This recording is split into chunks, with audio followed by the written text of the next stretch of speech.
Hi everybody, this is just a little video just to introduce you to my channel and the places that you can go find me. Now this is my website, L.T.Marshall.com.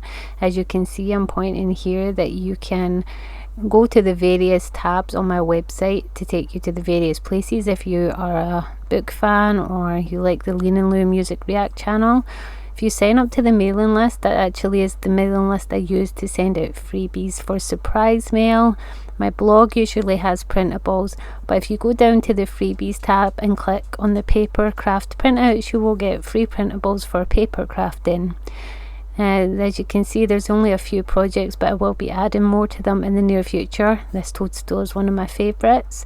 I've also started a Facebook group today called L.T.Marshall's Junk Art Journaling Paper Craft Community.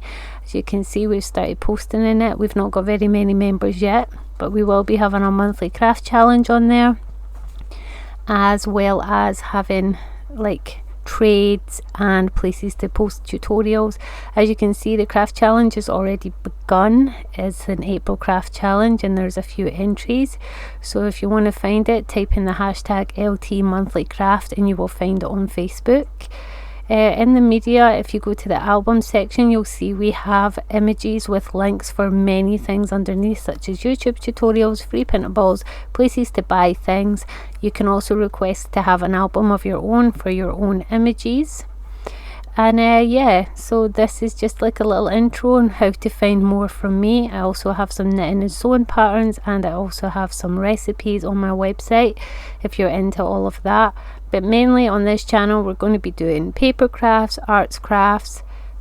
Excuse me, I've got the hiccups. But yeah, go to my website, have a nosy.